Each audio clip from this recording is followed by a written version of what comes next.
Shalom, selamat pagi TLCC. Boleh yang di belakang boleh maju dulu yuk biar kita isi yang di depan.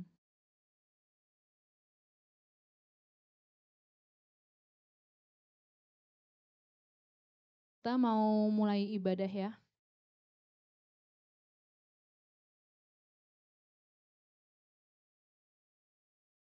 Oke, sebelum kita mulai ibadah, mari kita tenangkan diri kita akan mengambil saat teduh. Mari kita pejamkan mata kita. Kita arahkan hati kita untuk Tuhan. Kita mau fokus untuk hari ini untuk menyembah dan memuliakan nama Tuhan.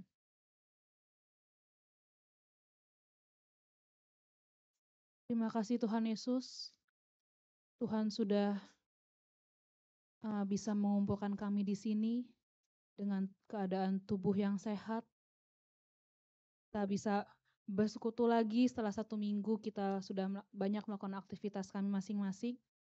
Tuhan kiranya tolong kami supaya kami bisa fokus kepadamu Tuhan, dan nanti kami juga bisa menerima berkat darimu dan juga bisa membagikan berkat-berkat itu kepada orang lain. Terima kasih Tuhan Yesus. Inilah doa kami. Kami berdoa, ucap syukur, amin. Sekali lagi shalom. Yang semangat dong, shalom. Oke, di sini kita bergembira ya, kita bisa berkumpul lagi di sini setelah 1 minggu, kita banyak melakukan aktivitas kita. Kita di sini mau menyembah dan memuji nama Tuhan. Mari kita bangkit berdiri. Kita mau menyanyikan lagu Tiap Langkahku Diatur Oleh Tuhan. Tiap langkahku diatur oleh Tuhan, dan tangan kasih-Nya memimpinku di tengah dunia menakutkan. Hatiku tetap tenang teduh. Tiap langkahku ku tahu Tuhan yang pimpin ke depan di antaranya, hingga selesai nanti aku tiba di rumah Bapa surga. Kita percaya waktu iman kita lemah, waktu kita nggak punya jalan lagi, Tuhan yang menuntun kita. Mulai lemah, dan bila jalanku hampir sesat, pandang juru selamatku yang esa. Aku kuat, tiap langkahku Tuhan yang pimpin ke tempat tinggiku di atas.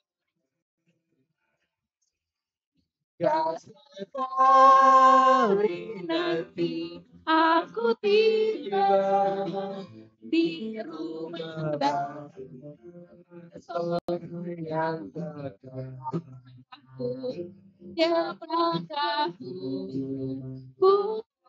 Tuhan yang pimpin ke tempat di antaranya, hingga sekali nanti aku tiba di rumah Bapa yang Jadi kita lebih semangat lagi untuk memuji dan memuliakan nama Tuhan.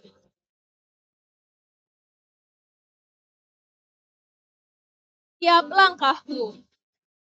langkahku diatur oleh Tuhan, dan tangan kasih-Nya memimpinku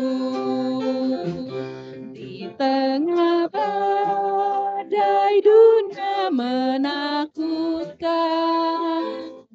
Hatiku tetap tenang teduh, tiap langkahku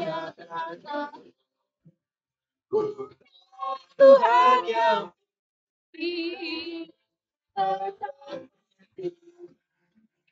ku diantarnya hingga sekali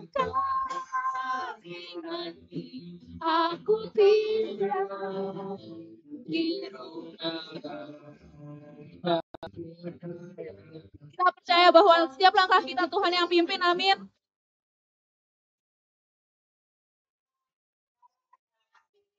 Di tempat diriku diantarnya,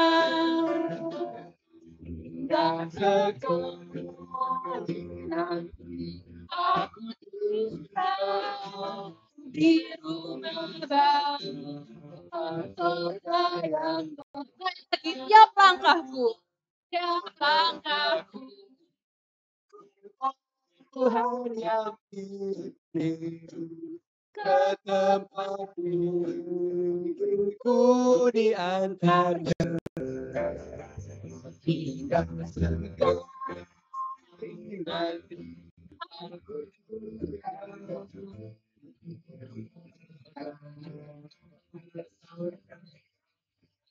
hingga sekali lagi. Hingga sekali nanti aku tinggal di rumah Bapa. Di mana? Di rumah Tuhan Bapa surga. Di rumah Bapa surga yang bakal. Di rumah yang bakal. Puji Tuhan, mari kita beri tepuk tangan untuk Tuhan.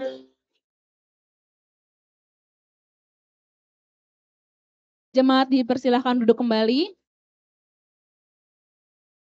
Sekarang saatnya untuk anak-anak maju ke depan, kita akan mempersiapkan untuk sekolah minggu.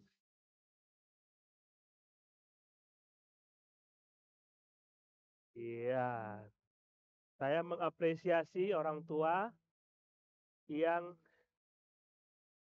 bekerja ya dari Senin sampai Sabtu bekerja, tetapi mau bangun pagi di hari Minggu untuk mengantar anak-anak ini pergi ke sekolah minggu. Kita akan berdoa buat anak-anak kita. Kita berdoa yuk. Bapa di surga, terima kasih anak-anak dalam masa kecilnya mereka mengenal Tuhan dan percaya kepada Tuhan. Terima kasih Bapa. Dan biarlah mereka bertumbuh semakin disukai manusia dan juga bertumbuh semakin mengenal Tuhan. Kami berdoa, biarlah Tuhan menolong masa depan mereka dengan bekal-bekal rohani yang begitu besar, sehingga mereka dapat menempuh hidup mereka dengan baik. Berkati guru-guru, dan tolonglah orang tua mereka untuk mendidik mereka juga. Terima kasih, kami bersyukur untuk anak-anak ini di dalam nama Tuhan Yesus. Amin.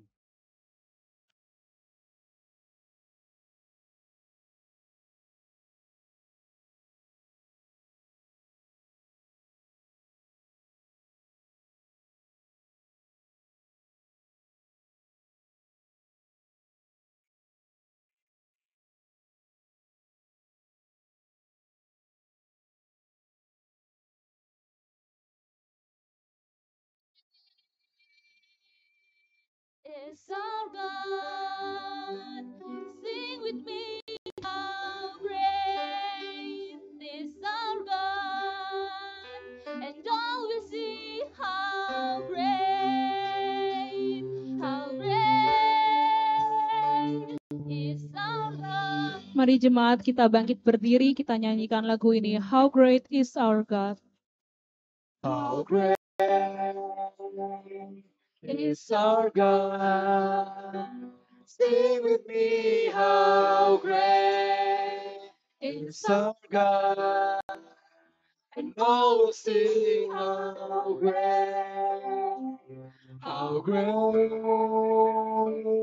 is our God. Splendor of the King, clothed in majesty. Splendor of the King. Majesty. All the earth rejoice. He wraps himself.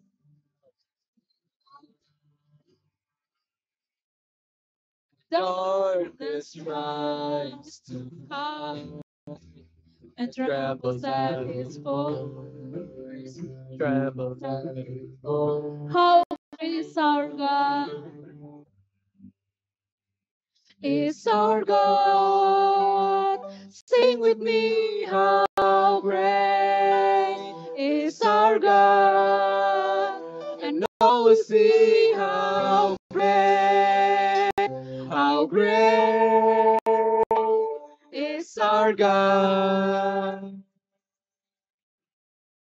age to age he stands. Age to Age he age. stands. Time is in his hand, beginning and the end, beginning and the end. God and three in one. Father, Spirit, Son, and the Lamb, the Lion and the Lamb. Katakan, how great is our God.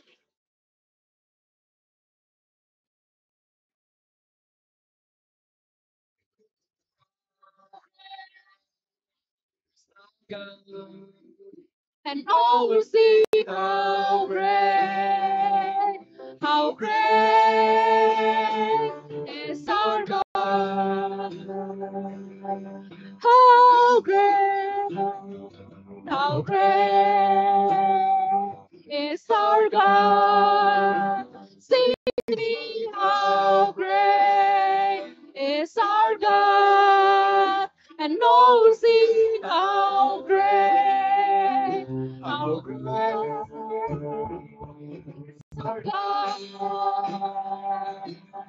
How great is our God. Sing with me, how great is our God. And all will see how great is our God. Engkau yang layak dipuji dan disembah Tuhan, nama di atas segala nama. Above all names, you are worthy of our praise. And my heart will sing, how great is our nama Yesus, nama Tuhan kita. Above all names, you are worthy of our praise, and my heart will sing, how great is our God. Above all names, above all names, you are worthy, God, worthy of our praise. And my heart will sing, how great is our God.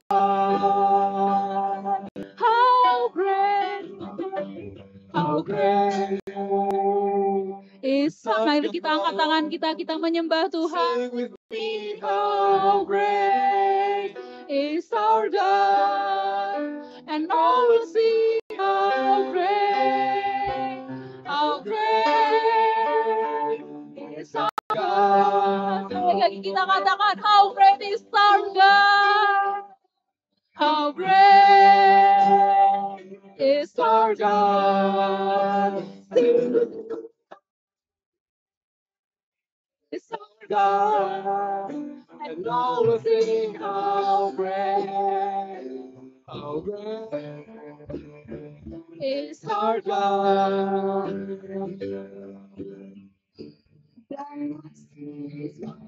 soul, my Dear God, to thee. How great is the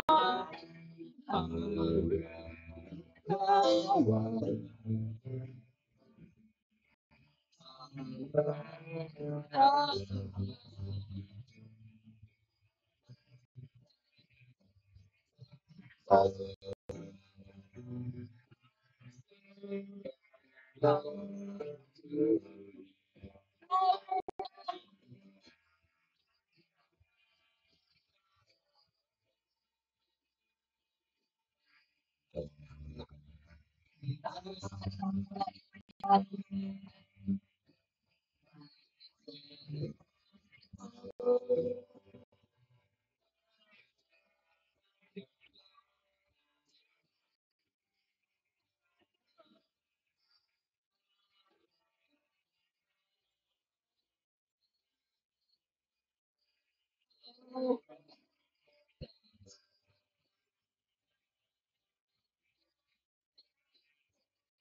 Savior God to thee.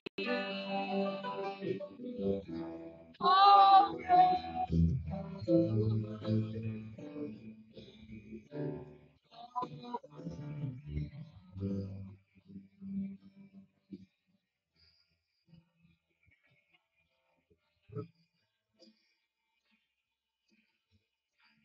how great.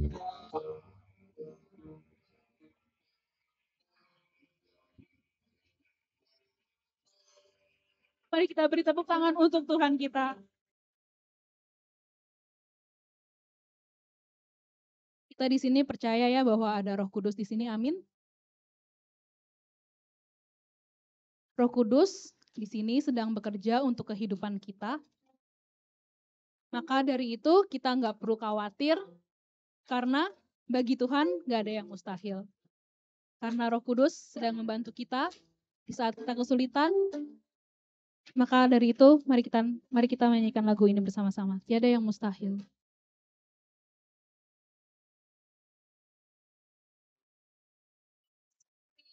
Sini.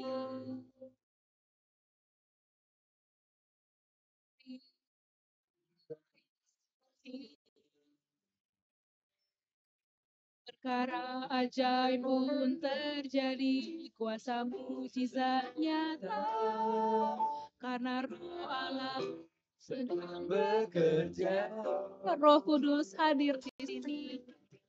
Roh Kudus hadir di sini.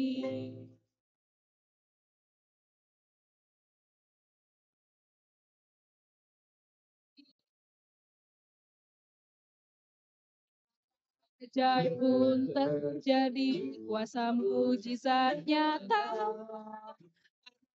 Allah sedang Bekerja. mustahil, tiada yang mustahil, dan tiada yang sukar bila Roh Allah turut bekerja. Tiada yang mustahil bagi orang percaya, karena Roh Allah turut bekerja antara kita. Yes, Tuhan, tidak ada yang mustahil bagimu. Kudus hadir di sini.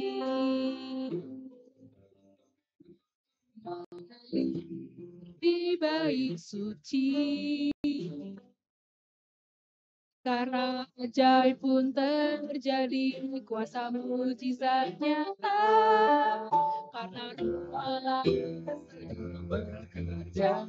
Ada yang mustahil, tiada yang mustahil, dan tiada yang sukar bila Roh Yes, Lord, bagi tidak ada yang mustahil bagi orang percaya karena Roh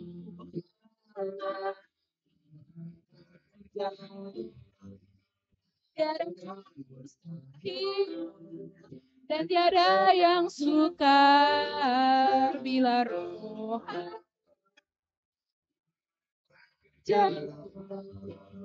tiada yang mustahil bagi orang percaya karena sekali lagi tidak ada yang mustahil, tiada yang mustahil dan tiada yang sukar bila Roh Allah turut bekerja. Tiada yang mustahil bagi orang percaya karena kita.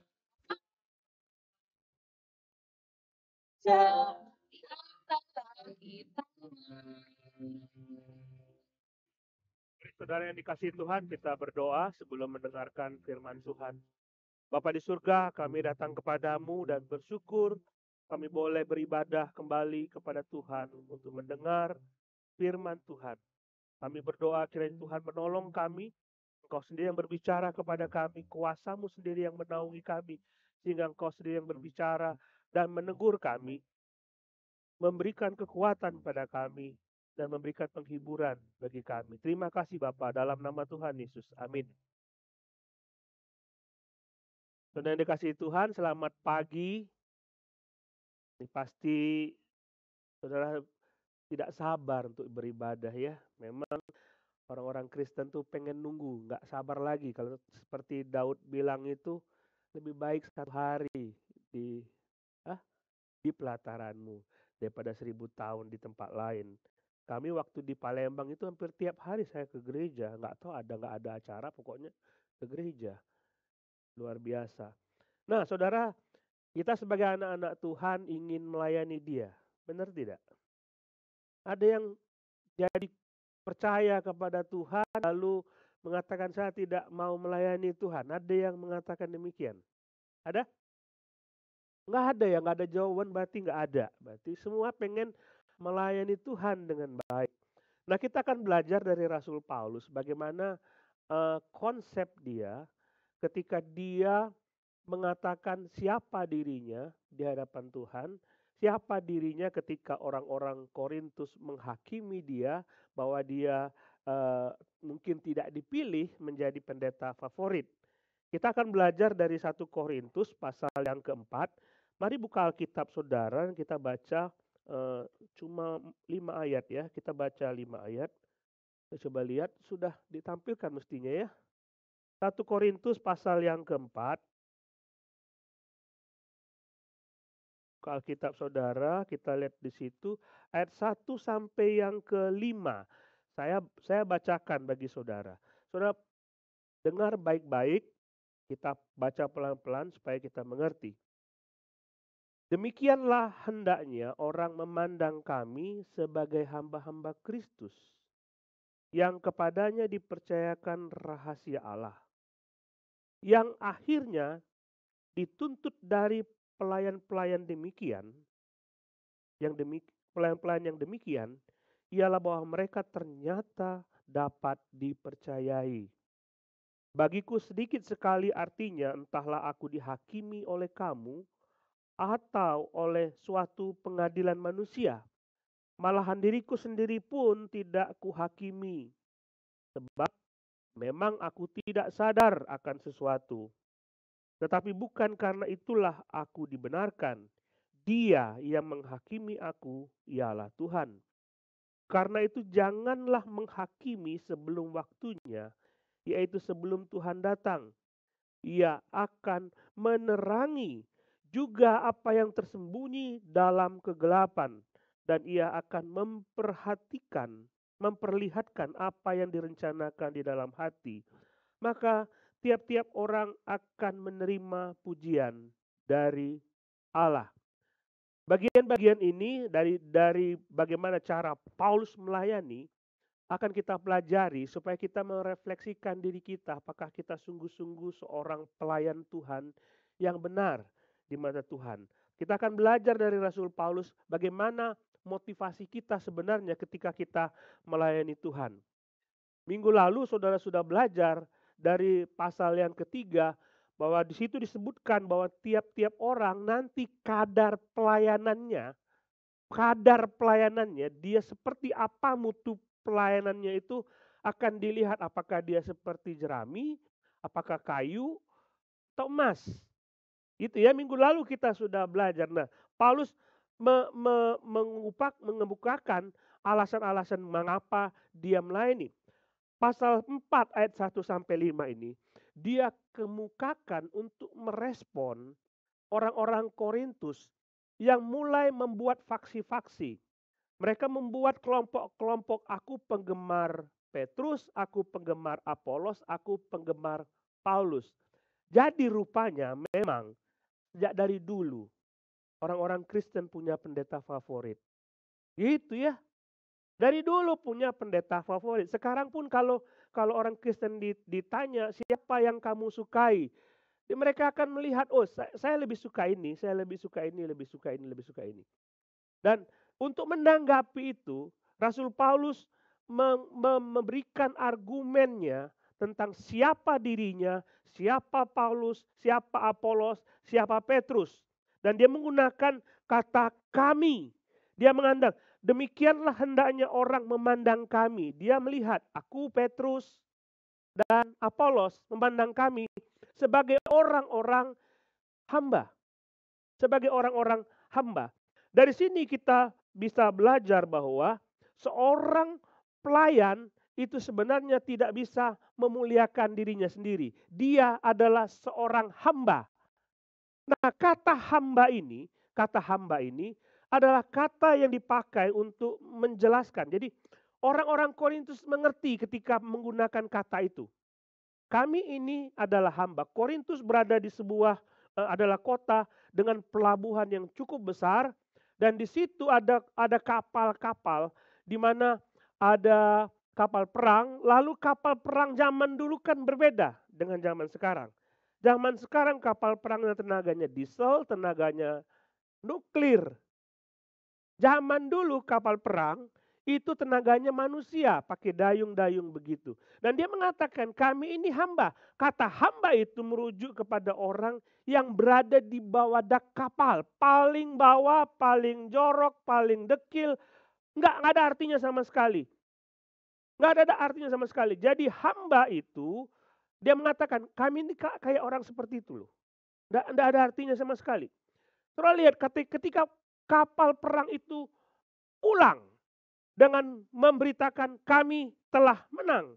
Siapa yang disanjung di situ? Adakah orang-orang yang dibawa kapal itu yang disanjung? Enggak ada. Yang disanjung jenderalnya. Yang disanjung adalah orang-orang tentara yang menang itu. Dan ketika mereka turun mereka disambut sebagai pahlawan. Apakah orang-orang yang sedang mendayung itu disanjung? Tidak. Bagi Rasul Paulus, kami itu seperti itu loh. Dan mereka tahu betapa Paulus memposisikan dirinya sebagai orang yang paling rendah. Dan ketika kapal itu pergi berperang dan tidak kembali lagi, artinya kalah, tenggelam semua kapalnya. Siapa yang dikenang? Yang dayung? No. Siapa yang dikenang? Kaptennya, panglimanya. Jadi mungkin raja akan mengumumkan hari ini kita berduka karena jenderal kita dan pasukannya telah gugur di medan perang. Dia tidak pernah ngomong yang gugur itu adalah orang yang mendayung. Tidak pernah. Bagi Rasul Paulus, aku itu seperti itu loh. Kami itu seperti itu. Dia tidak pernah mau memuliakan dirinya sendiri dalam pelayanan. Tidak mau menonjolkan dirinya sendiri dalam pelayanan. Hari Kamis lalu, biasalah ya saya suka buka radio dan di situ ada talk show mengenai branding. Istilah itu bagus sekali untuk dalam pemasaran. Orang membuat branding. Atau kalau saudara tidak tahu kata branding, sekarang ada istilah di kalangan selebritis yaitu pencitraan. Sama ya, branding dan pencitraan itu sama. Kalau orang tidak membranding dirinya sendiri, bagaimana dia bisa terkenal? Nah, itulah yang dilakukan oleh banyak orang. Dia membuat suatu berita yang spektakuler supaya dia terkenal. Dan dalam talk show itu disebutkan, ditanya kepada orang sebagai coach ini, Pak, mungkin nggak seorang pendeta, pelayan Tuhan melakukan branding? Mungkin nggak, harus nggak seorang pendeta melakukan pencitraan? Oh, itu harus. Harus. Caranya bagaimana? Dia buatlah sesuatu yang luar biasa supaya dia bisa dikenal. Bagaimana caranya dia bisa diundang oleh orang lain kalau dia tidak melakukan branding. Paulus tidak melakukan seperti itu. Di dalam pelayanan tidak ada branding. Di dalam pelayanan tidak ada pencitraan. Karena dia ingin menonjolkan siapa? Dia ingin menonjolkan siapa yang memerintah, siapa yang ada di atas. Bukan saya. Saya hanyalah tukang dayung perahu, tukang dayung kapal.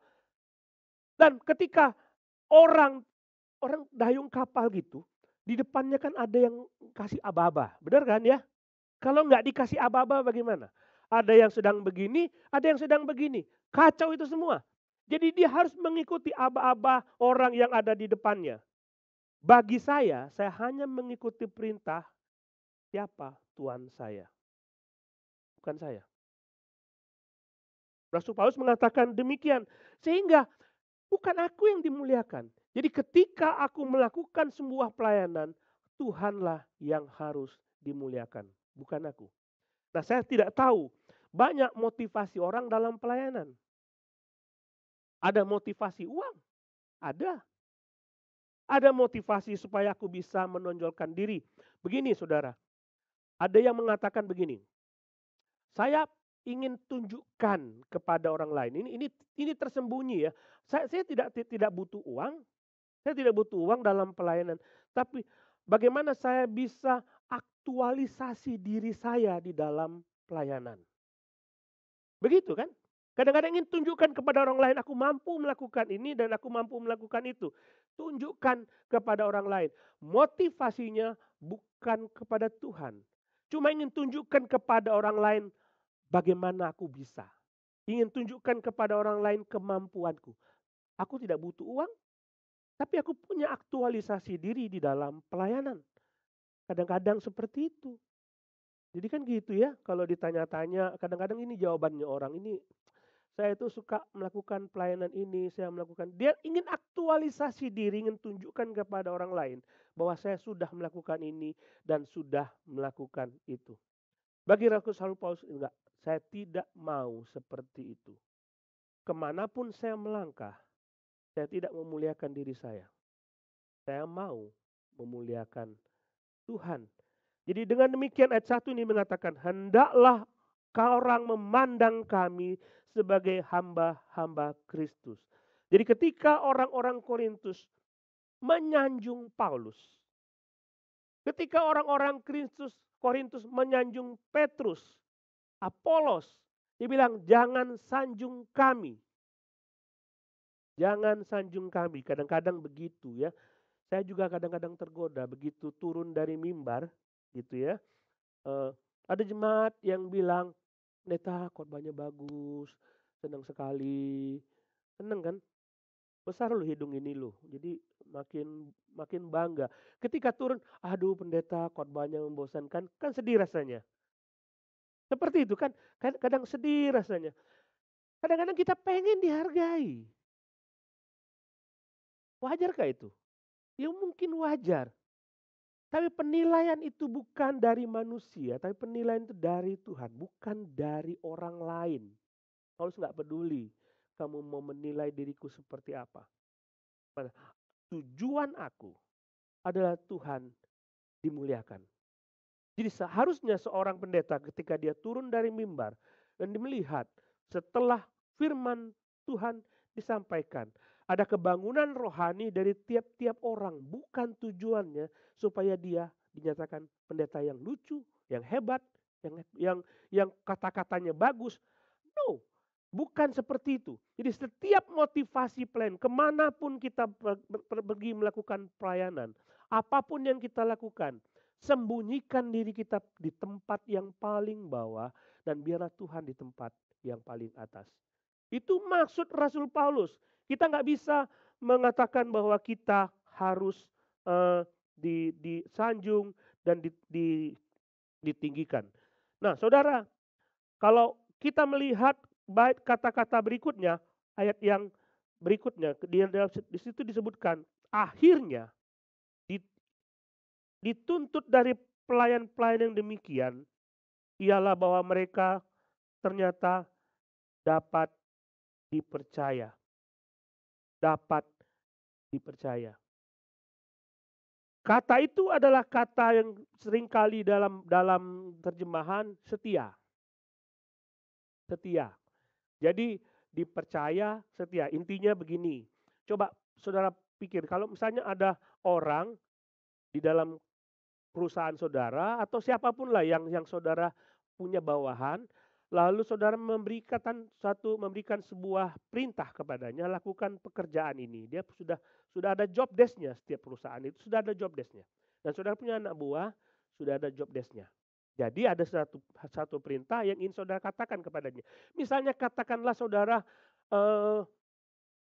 pemilik perusahaan, lalu saudara punya karyawan procurement, orang disuruh belanja barang supaya pabrik bisa jalan. Gitu kan? Ini pabrik jalan karena ada bahan baku. Dan saudara bilang, seminggu lagi bahan baku material pabrik kita habis. Kamu belanja. Kamu belanja. Dan menjelang hari terakhir, dia masih santai-santai. Sebagai pemilik perusahaan, apa yang saudara lakukan? Pabrik terancam berhenti beroperasi. Jadi simpel sebenarnya apa yang Paulus ingin katakan. Kalau kamu dipercayakan tugas sesuatu, lakukan dengan sebaik-baiknya. Bayangkan kalau saudara bos dan anak buah saudara tidak melakukan apa yang saudara perintahkan. Gimana gondoknya ini ya, perasaan kita ya. Ditunggu nggak beres-beres, ditunggu nggak beres-beres.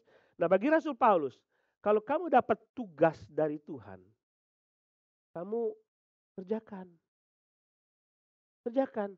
Kamu bisa dipercaya nggak oleh Tuhan? Kamu bisa nggak memegang kesetiaanmu kepada Tuhan? Itu yang ingin Tuhan tanyakan kepada kita masing-masing. Pada waktu kita dipercaya oleh Tuhan untuk melakukan tugas-tugas pelayanan kita, apakah kita telah lakukan itu dengan setia? Coba kita refleksi. Kalau seandainya Tuhan tanya kepada saudara dan saya. Lalu dia tanya begini, sudahkah tugas yang diberikan kepadamu sudah engkau lakukan dengan baik atau tidak? Kira-kira apa jawab saudara? Pak, saya nggak punya tugas, Pak. Saya tidak punya tugas. Lihat saudara, Paulus mengatakan kami ini hamba. Seharusnya setiap orang Kristen punya tugas. Kalau tidak punya tugas, saudara harus cari tugas itu. Saudara harus cari pelayanan itu. Sibukkan dirimu dengan pelayanan dan menunggu perintah dari Tuhan. Nah kalau saudara diberikan perintah oleh Tuhan untuk melakukan tugas, apakah saudara lakukan dengan baik atau tidak? Kalau secara struktural, gereja kita ini ada guru sekolah minggu, benar? Gereja kita ini ada gembala care group. Gereja kita ini ada pemain musik. Saudara pasti ada termasuk di situ. Entah itu gembala care group, entah itu guru sekolah minggu, entah itu dijadwal untuk main musik. Saya nggak tahu. Saudara pikir sendiri, mungkin itu aku pikir sendirilah. saya jadi main itu, saya dijadwalkan ini.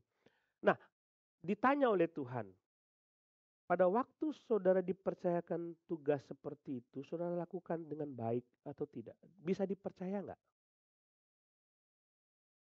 Kalau saudara mengatakan, oh nggak bisa, nah bayangan saudara posisinya bos, nanti kalau anak buah dan karyawan saudara tidak melakukan, oke-oke aja kan semestinya ya. Kalau saya sebagai gembala care group, lalu saya tidak melakukan tugas saya sebagai gembala care group, santai-santai saja, saya tidak begitu semangat lah. Ya kalau bisa saya hadir, saya hadir. Kalau saya bisa menggembalakan, saya gembalakan. Kalau enggak apa-apa. Bayangkan kalau anak buah saudara ngomong kayak gitu. Kamu kerjakan ini ya, besok saya terima ya. Iya Pak, kalau saya mau ya. Iya Pak, kalau saya bisa ya. Kalau kamu nggak bisa, saya kasih orang lain gitu kan. Kita pikir gitu kan. Nah Tuhan ingin kita setia. Bisa nggak dipercaya? Baca sekali lagi. Yang akhirnya dituntut dari pelayan-pelayan yang demikian ialah mereka ternyata dapat percayai. Saudara bisa dipercaya nggak oleh Tuhan? Kalau kita ngomong begini, apakah kriteria seorang itu dihakimi atau dinilai? Kita bisa mengatakan ini ya, kalau dia pandai, kita menilai dari kompetensinya. Biasanya begitu kan? Apa artinya sebuah keahlian tanpa kesetiaan? Apa artinya kalau saudara pandai bermain keyboard, tapi saudara males latihan? Apa artinya saudara mengatakan saya pandai memimpin diskusi, tapi saudara males pimpin diskusi? Atau mungkin saya tolong di jadwal mimpin diskusi 1 semester sekali. Kelamaan ya. Apa artinya itu semua? Kalau Tuhan menilai kita dari kompetensi kita, banyak di antara kita yang gagal. Benar nggak? Siapa di antara kita yang mampu? Siapa? Nggak ada. Coba di antara saudara, siapa yang paling pandai main keyboard? Pasti nggak mau yang angkat tangan. Tapi kalau Tuhan menilai kita dari kesetiaan kita, artinya Tuhan membuka peluang kepada semua orang. Baik engkau kompetensinya bagus atau tidak, engkau ahli atau tidak. Tuhan buka peluang kepada semua kita. Apakah engkau setia atau tidak? Semua orang pasti bisa setia. Tidak semua orang bisa main keyboard. Tapi setiap orang bisa setia. Itu yang dituntut oleh Tuhan. Setia di dalam melakukan tugas pelayanan. Dipercaya, patut dipercaya. Kita lihat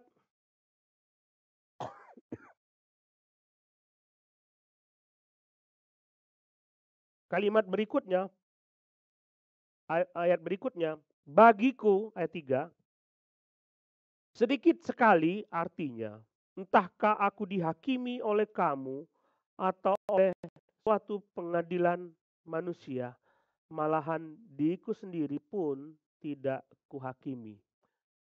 Saudara, ada 2 penghakiman yang Paulus sebutkan di sini, yaitu penghakiman manusia dan penghakiman Allah. Mana yang saudara pilih? Mana yang saudara suka? Paulus bilang, bagiku aku nggak peduli mau siapapun manusia yang menghakimi aku lebih suka dihakimi oleh Allah. Oke? Kita ngomong kita lebih suka dihakimi oleh Allah. Maksud Paulus ini adalah kalau kita dalam pelayanan, entah banyak sekali orang ngomong apapun tentang pelayanan kita. Selagi motivasi kita benar, selagi kita setia pelayanan, Nggak peduli orang ngomong apa. Benar kan? Sekalipun orang lain ngomong apapun, nggak peduli orang ngomong apa. Nah, Paulus dihakimi oleh orang-orang Korintus bahwa ada sebagian yang tidak menyukai dia. Bagi dia nggak masalah. Aku tetap setia di dalam pelayanan. Aku tetap setia di dalam melayani. Entah orang nggak suka sama aku, nggak apa-apa. Kan Apolos disukai. Dan dengan demikian Apolos bisa memuliakan nama Tuhan. Bagiku bukan aku, tapi Tuhan. Aku nggak peduli orang mau menghakimi aku seperti apa. Enak kan seperti itu. Kita suka kan seperti itu. Tetapi kita tidak bisa tidak, manusia pasti menghakimi kita. Benar? Benar nggak? Manusia pasti menghakimi kita. Mau dia orang yang dewasa rohani atau tidak dewasa rohani, dia bisa melihat pelayanan kita. Benar nggak? Cobalah pikir, kalau seandainya saya dulu punya teman yang kalau dia ketua kelas, dan setiap ketua kelas itu wajib untuk mimpin doa pembukaan di kelas. Jadi dia tiap kali kelas mau dimulai, kita menunggu dia untuk berdoa. Dan dia berdoa. Dan saudara tahu, doanya persis sama. 1 tahun doanya seperti itu. Nggak ada kata-kata yang hilang. Sama persis. Jadi kalau dia doa, dia kan begini, dan dia bilang Bapa kami di surga, begini, sama persis. Sehingga semua isi kelas tahu persis, kata demi kata, apa yang dia ucapkan. Jadi dia terkenal sekali di kelas itu sebagai doa yang itu saja. Dia setia mimpin? Setia. Tapi dia terkenal dengan cara seperti itu. Dan semua anak di kelas itu, teman-teman mengatakan, oh kalau dia mimpin pasti begini. Kalau dia mimpin doa pasti itu yang diucapkan. Ada teman-teman yang lain yang terlambat masuk kelas. Setelah jam istirahat, terlambat masuk kelas, nongkrong di kantin. Jadi ketika guru masuk, ini mana? Kita semua sudah tahu bahwa dia ada di kantin. Dia sengaja datang terlambat. Jadi anak itu, teman itu, terkenal suka terlambat masuk kelas setelah istirahat. Dan nongkrongnya di kantin. Tidak ada yang menghakimi. Tidak ada yang ngomong, kamu kenapa kamu terlambat? Tetapi dia terkenal dengan cara demikian. Kita dalam pelayanan pun, orang tidak ada yang menghakimi kita. Kalau kita datang terlambat. Nggak ada. Ya sekali-sekali dengar, kenapa kamu terlambat? Tapi kan tenggornya nggak enak kalau namanya di gereja. Kalau di kantor kan kamu telat scan aja, nggak usah pokoknya nanti tidak dapat uang makan gitu aja. Kalau kamu terlambat masuk kantor. Tapi di gereja kan nggak seperti itu. Tapi apakah kita terkenal dengan sebagai seorang pelayan Tuhan yang suka terlambat? Atau kita terkenal sebagai pelayan Tuhan yang suka tidak hadir ketika ada pelayanan? Enggak ada yang menghakimi, tapi semua orang bisa tahu. Mau nggak mau kita dihakimi oleh manusia. Mau tidak mau. Walaupun secara tidak langsung mereka menilai kita, mereka akan dalam hatinya, oh dia seperti ini. Kadang-kadang begitu, pendeta juga gitu ya. Kalau pendeta khotbah, saudara duduk di bawah, saudara akan mengatakan, wah pendetanya nggak siap. Kelihatan. Tapi nggak ngomong langsung kan? Nggak ngomong langsung.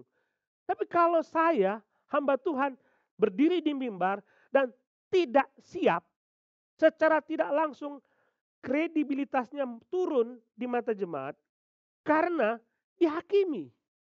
Mau nggak mau kita dihakimi oleh manusia, saudara, dalam pelayanan kita. Pasti itu.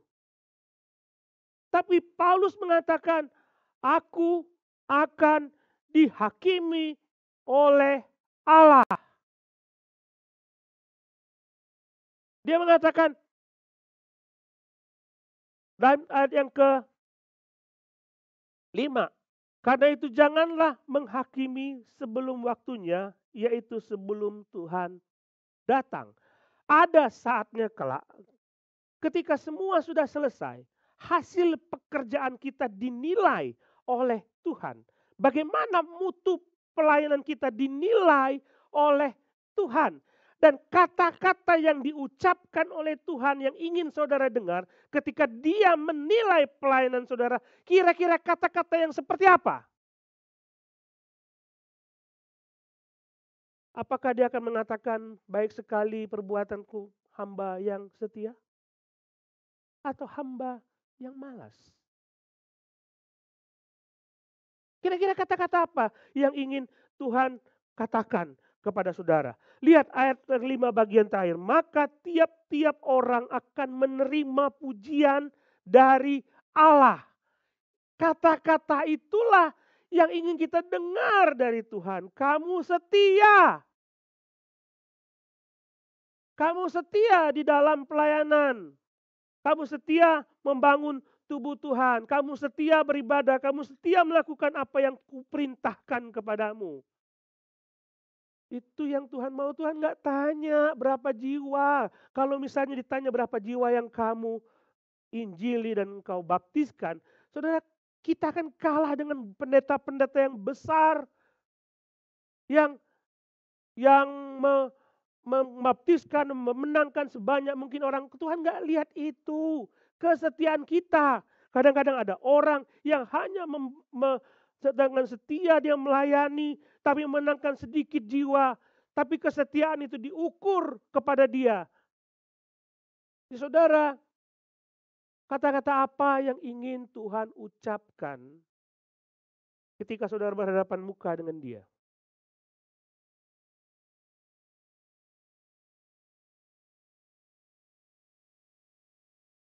Tuhan, aku sudah lama menjadi pengikutmu. Benar. Sudah lama Tuhan aku menjadi orang Kristen. Benar. Berapa tahun? 10 tahun, 40 tahun. Benar. Tapi 40 tahun itu diisi dengan kesetiaan?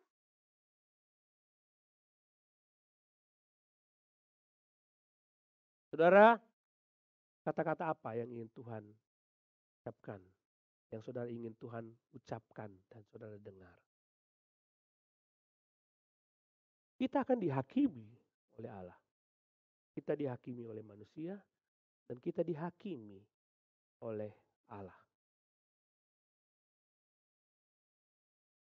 Kapan itu? Nanti suatu saat. Sementara belum dipanggil Tuhan, lebih baik kita bertobat dan memikirkan kembali pelayanan kita, lalu kita setia pada Tuhan. Aku mau setia Tuhan. Memikirkan kembali komitmen kita sebagai tugas-tugas apa yang kita lakukan. Kita sebagai gereja Tuhan, saya yakin sekali, bukan kebetulan Tuhan menempatkan saudara di sini. Karena semua pasti akan bahu-membahu membangun kerajaan Tuhan melalui TLCC. Tidak mungkin pekerjaan ini dilakukan oleh hanya sebagian kecil orang saja. Semua harus bahu-membahu melakukan pekerjaan Tuhan ini bersama-sama. Nggak ada yang jadi penonton. Semua harus setia di dalam pelayanan. Sekalipun saya tahu ada banyak sekali yang dikorbankan. Ada banyak sekali yang dikorbankan. Tapi apakah Tuhan tutup mata? Ada seorang penginjil, saya akan tutup dengan cerita tentang Billy Bray. Mungkin saudara tidak kenal dengan orang ini. Dia seorang penginjil dari Inggris.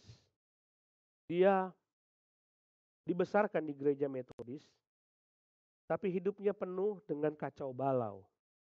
Dia minum, melakukan mabok-mabokan, sudah berkeluarga pun masih mabok dan hidupnya kacau sekali. Dia kerja di perusahaan tambang, memang ada uang, tapi mabok. hidupnya nggak ada yang benar. Satu kali dia tanya kepada istrinya, dan istrinya dia tanya begini, "Kamu dulu orang Kristen, aku juga dulu orang Kristen. Kenapa kita nggak kembali kepada Tuhan dan kita melayani bersama-sama?" Billy Bray malam itu dia malu untuk berdoa. Karena begitu banyak dia berdosa. Istrinya juga malu untuk berdoa.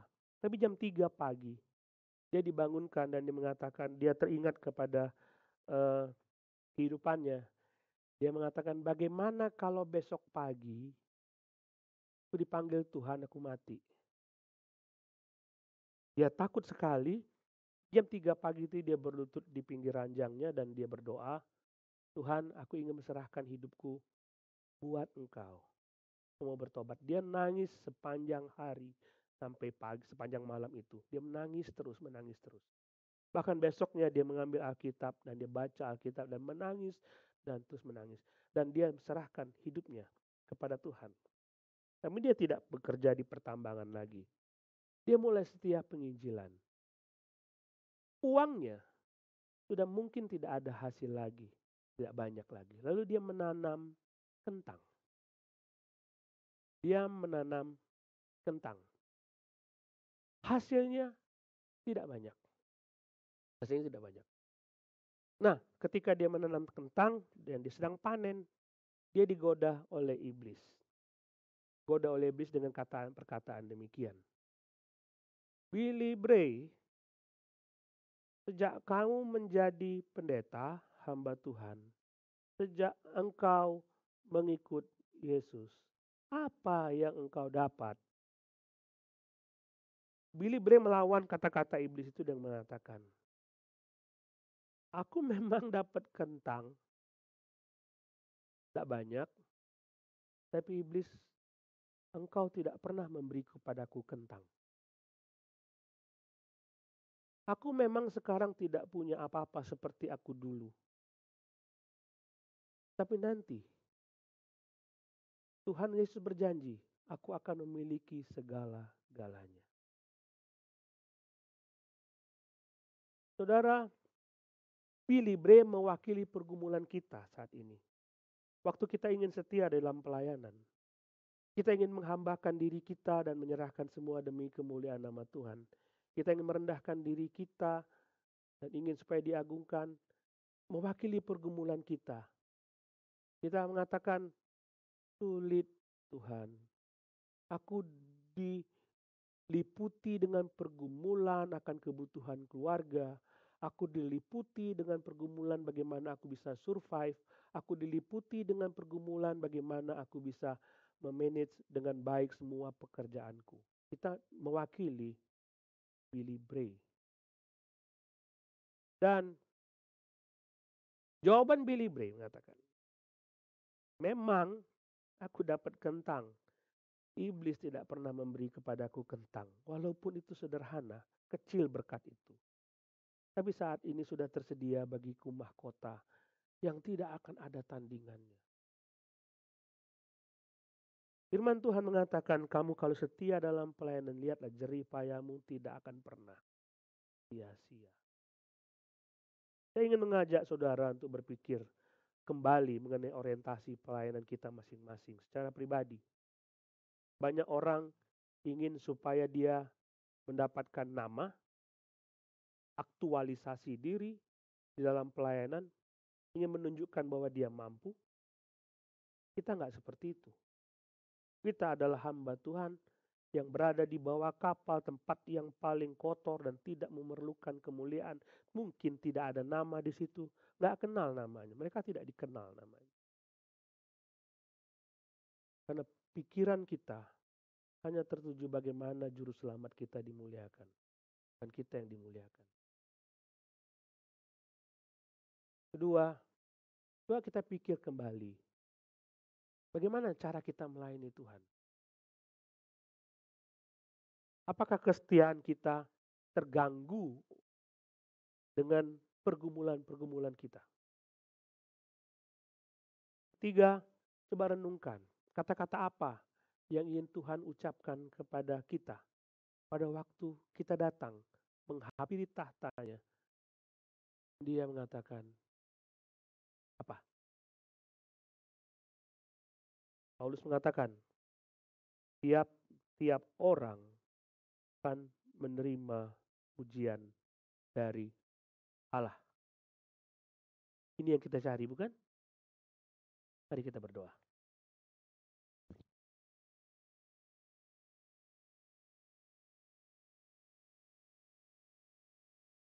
Silakan berdoa, saudara. Saya tidak tahu Roh Kudus bicara apa.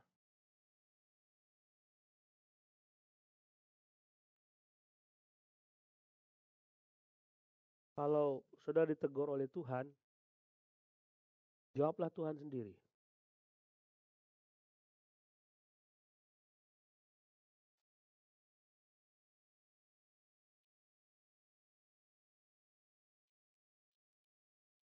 Bapa di surga,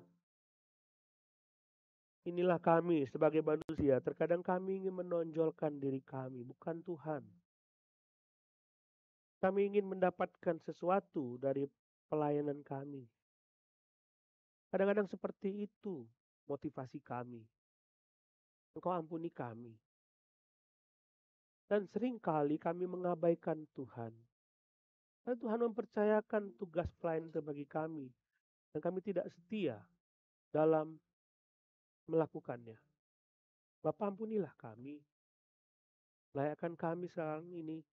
Kami berjanji untuk terus setia kepada Tuhan. Hingga suatu saat kelak Tuhan memanggil kami. Dan Kau memuji-muji pelayanan kami.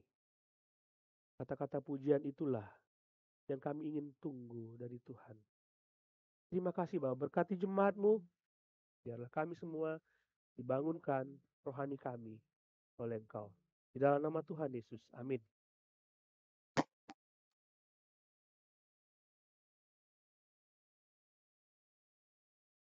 Kita akan meresponi firman Tuhan. Kita akan lebih setia lagi dalam pelayanan. Bukan karena kita, tapi karena untuk kemuliaan nama Tuhan. Mari kita menyanyikan lagu ini bersama-sama.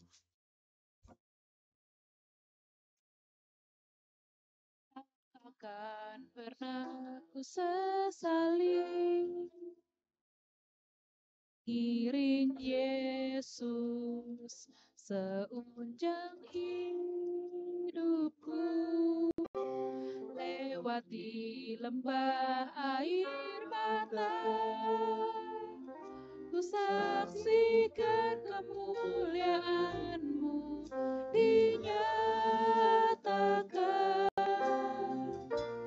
Berapapun harga yang harus ku bayar, ku kan tetap setia melayani Tuhan, melayani, mengasihi-Mu, mengiring-Mu seumur hidup.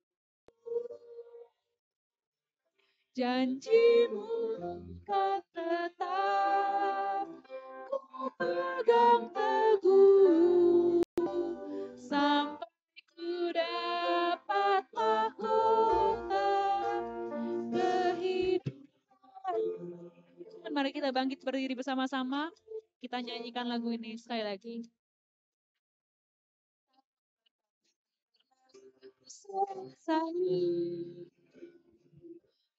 Mengiring Yesus sepanjang hidupku, lewati lembah air mata. Air mata, ku saksikan kemuliaan-Mu dinyatakan. Berapapun harga yang harus ku bayar, ku kan tetap setia. Kita mau melayani Tuhan, kita mau lebih sungguh mengasihi Tuhan sepanjang hidup kita.